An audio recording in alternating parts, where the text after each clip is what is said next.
We're the girls from Kuklos Cucina. I'm Joanne. I'm Jackie. And I'm Kelly. And this week, we're going to show you how to make pizza a few different ways. We're going to show you how to use phyllo to make your crust. And this is all about Greek pizza. We're taking a cue from Italian pizza, but we're going to switch it up to make it Greek style as they do in Greece. With two different varieties, as Joanne said, we're using phyllo. We're going to do a little switch up of how we prepare the phyllo, and then we're going to show you how to use toppings to make your specific variety, how you'd like to have it, and customize it. And you could use whatever you like. I mean, sometimes, people like peppers and different things in their pizza. So that'll be next time. But this time, right now, we're going to show you how to do a phyllo pizza crust. And we've got two types going on here because Jackie is dairy intolerant. So Jackie's going to do a dairy-free pizza, and we're going to do a free pizza for everybody else. Yeah. So first thing, we're starting off with condos phyllo. We're using number 5. We love it because it's flaky, but also thicker, so it's easier to work with. Right, and great for what we're trying to do right now. Absolutely. So the first thing we want to do is brush our pans with some olive oil. We're using olive oil because we think that'll be better for our pizza. And this is also great for Lenten meals that you want to make. It's good for vegetarian and vegan servings. So I'm going to take my first piece of phyllo, and we're going to put it right in our pan like that. Jackie's going to take one. Whoop. And we keep it covered with a damp towel so it doesn't dry out. And we're going to brush our phyllo, because that keeps it also from drying out as you're working with it. And you want to make sure that you get all the way to the edges, because we're going to need these edges to make our crust. And so, Kelly, would you give me a little sprinkle? We're going to put a little sprinkle. And make sure you brush it all the way to the edges so they don't dry out. Okay, so now we're using, for the cheese pizza, we're doing a little bit of mizitra, grated hard mizitra cheese, which is similar to ricotta salata. And we don't want a lot. We just want to put a little bit in between each layer that gives it just that little hint of cheese in between. We've got 8 layers coming, so we need to spread the cheese around. So I'm taking And for Jackie's, we're using a vegan cheese. And this one is what, a vegan Parmesan? This is a vegan Parmesan. It comes in a nice block, and you can grate it, shred it, and it's excellent. Go ahead for the next one, Jackie. Switch the corner. There we go. Let's cover that baby up. Let's get you taken care of. You get the whole family in the kitchen cooking, and it's a lot of fun, and it goes a lot faster.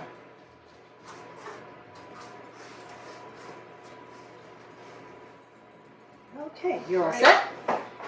Jackie, you ready for cheese, honey? I am ready for cheese. I'm on my 3rd layer here. It's like a race. It is a race. I'm about to be right behind you. Only because phyllo dries fast, so you have to work fast. How many layers we have so far, girls? Is it 3? I got 3. I got 3.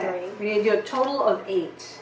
And we have the recipe for this on the blog, so you can see exactly what you need. And you can see that this is a little bit thicker than your normal pieces of phyllo, which tend to rip a lot easier. So that's why we really like the number 5. It's a lot easier to work with.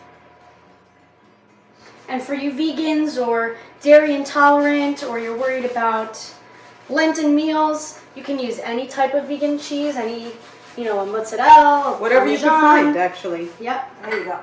There's plenty of great ones out there. And by putting the cheese in between, it gets a little bit nice and gooey, and it won't burn. We don't really want to put anything on top of it, because we do have to cook this phyllo a little. Yeah, the final layer will have only olive oil, no cheese. Okay, and I'm going to get on to my final layer here. And I'm going to use this cheese. Just use the rest, whatever's in one there. more. You're ready? This is 7 for you, right? Mm-hmm. Okay. And I'm on my last one. How did you do that? I don't know. I'm very quick, like Grandma Mary was. You were like on top of each other like this for a while. It's unfair. It's not fair. Oh, now she's stealing the olive oil, so I can't finish. She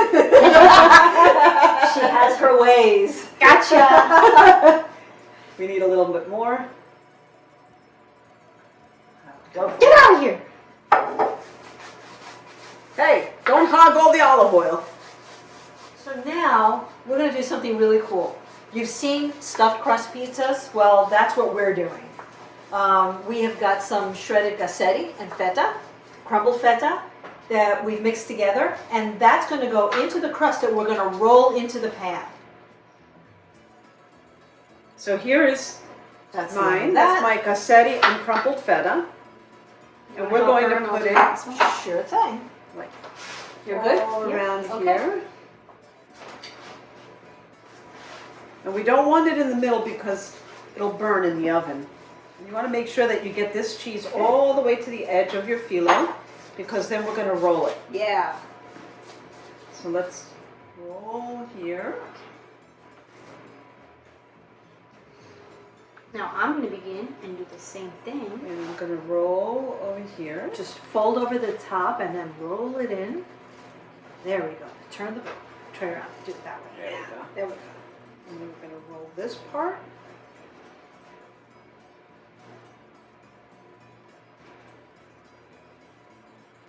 And then we're going to roll this.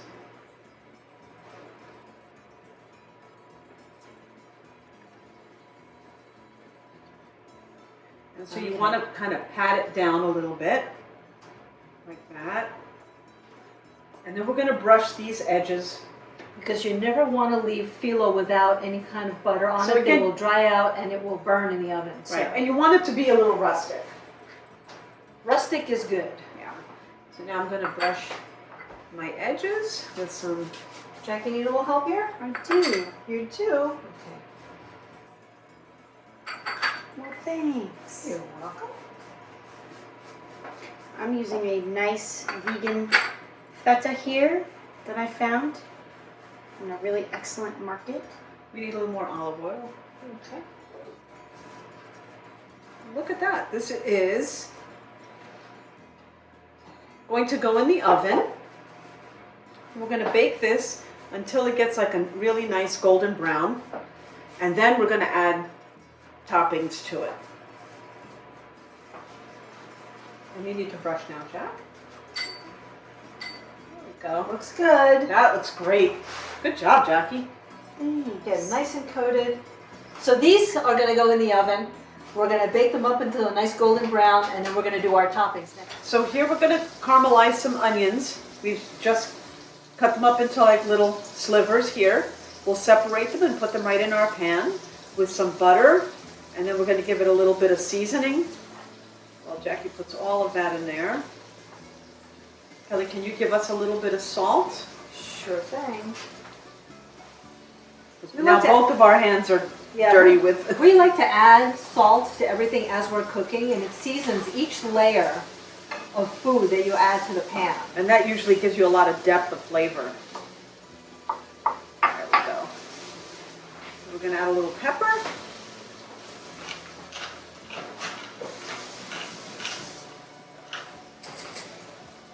And a little bit of garlic salt. Garlic salt. There we go.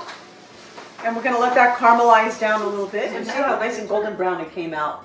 Absolutely. You don't want it to be too golden brown because it's going to go back in the oven now. So just about this coloring, and now we're going to do our toppings.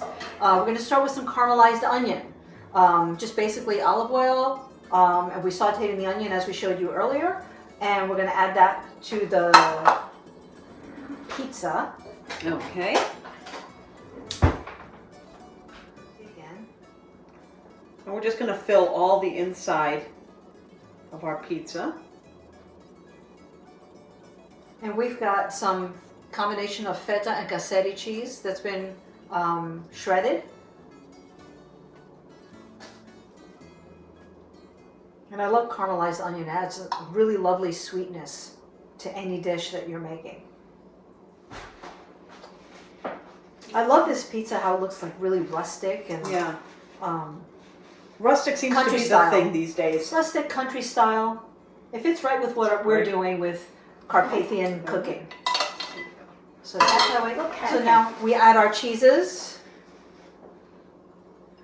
So like Kelly said, this is a combination of casseri and feta cheese. And we have the recipe for this on the blog, so you can follow along with this, and you can add toppings that you like to add. And you notice that we cook this phyllo because if you start adding all of these toppings to your phyllo without cooking it, it'll come out kind of soggy and stuff. So we just wanted to cook it up ahead. This is going to be delicious when it comes out. Okay. Jackie has some nice cheeses going there too. Yeah, I've got some more vegan cheese. Okay. So, and here we've got oregano, dried oregano and thyme. You'll sprinkle over the cheese. And I'm actually going to put some Kalamata olives on top of my pizza. This is like great for fasting or people who want to eat vegan. Yeah. Or again, if Or you're any allergic olive to lover. dairy or intolerant to dairy, this is great. It's perfect for Lent. Okay. So add our, How about the rest of this? hey, be generous. Ooh! Oh, She got a stole little it from you. fancy on me. She swiped your olives. I'm going to Okay, put so it you on want here. me I'm not going to to waste it. Do you want me to do it with your Yes, hands? please. So here we have some thyme and oregano. And we are going to sprinkle this. I'm mixing mine together. And we're going to sprinkle this on top of our pizza. Mmm. They both look so good. We've got a lot of things cooking, And we're so going to- it's going to be. Then put this in the oven. There we go. Okay. And then Okay, lastly, ready to go. we're going to Lastly- drizzle. Just do a little bit of olive oil drizzle on top. Mmm. And let's get over here. Looks so good. And it's ready to go. And here we have 2 pizzas ready for the oven. And here we have our baked phyllo pizza, both dairy and non-dairy. Looks delicious. Can't wait to eat that. Enjoy making your phyllo pizza. Arrivederci.